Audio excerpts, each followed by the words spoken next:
السلام علیکم دوستو، میں ہوں سہیل طارق۔ آج میں آپ کو ایک مشہور صحابی جو کہ چھوٹی عمر کے ہیں، کم سن ہیں، ان کی بہادری، شجاعت اور بالآخر ان کی عظیم شہادت کا واقعہ سنانا چاہتا ہوں۔ مجھے بہت امید ہے کہ آپ تمام دوست بہت غور سے سنیں گے۔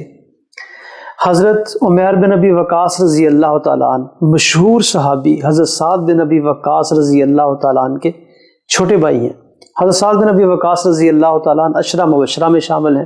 عشرہ مبشرہ وہ صحابہ کرام ہیں جن کو حضور اکرم صلی اللہ علیہ وآلہ وسلم نے اس دنیا میں ہی جنت کی خوشخبری عطا فرما دی تھی۔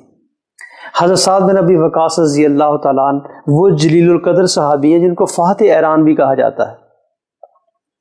آپ اپنے چھوٹے بھائی حضرت عمیر بن ابی وقاص رضی اللہ تعالیٰ عنہ کا ایک واقعہ بیان کرتے ہیں۔ یہ واقعہ جنگ بدر کی تیاریوں کے درمیان کا ہے۔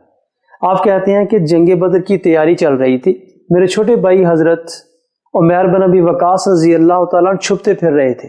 میں نے اس پر تعجب اور حیرانگی کا اظہار کیا اور یہ بات میں نے اپنے بھائی سے بیان کی کہ اب چھپتے کیوں پھر رہے ہیں؟ تو میرے بھائی حضرت عمیر بن ابی وقاص رضی اللہ تعالیٰ عنہ کہنے لگے کہ میں چھپتا اس لیے پھر رہا ہوں کہ نبی اکرم صلی اللہ علیہ وآلہ وسلم مجھے بچہ سمجھ کر جہاد سے واپس جانے کا حکم صادر نہ فرما دیں۔ بالآخر وہی خدشہ پیش آیا جس کا وہ اظہار کر رہے تھے نبی اکرم صلی اللہ علیہ وآلہ وسلم امام المجاہدین۔ حضور اکرم صلی اللہ علیہ وآلہ وسلم مجاہدین کا جب لشکر ترتیب دے رہے تھے تو آپ کی نظر ان کم عمر صحابی پر پڑی۔ آپ نے کہا کہ آپ چونکہ بچے ہیں اس لیے آپ کو جہاد میں جانے کی اجازت نہیں دی جا سکتی۔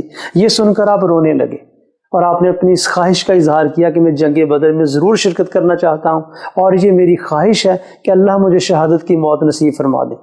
آپ کے جذبہ جہاد کو دیکھتے ہوئے حضور اکرم صلی اللہ علیہ وآلہ وسلم نے آپ کو جہاد میں شرکت کی اجازت فرما دی۔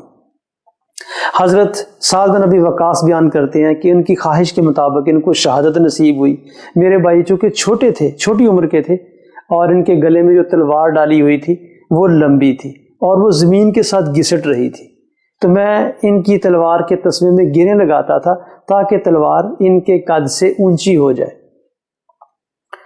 حضرت علامہ اقبال رحمۃ اللہ علیہ نے انہی عظیم ہستیوں کے بارے میں یہ اشعار کہے تھے: یہ غازی یہ تیرے پر اسرار بندے جنہیں تو نے بخشا ہے ذوق خدائی، دو نیم ان کی ٹھوکر سے صحرا و دریا، سمٹ کر پہاڑ ان کی ہیبت سے رائی، دو عالم سے کرتی ہے بیگانہ دل کو، عجب چیز ہے لذت آشنائی، شہادت ہے مطلوب و مقصود مومن، نہ مال غنیمت نہ کشور کی شائی۔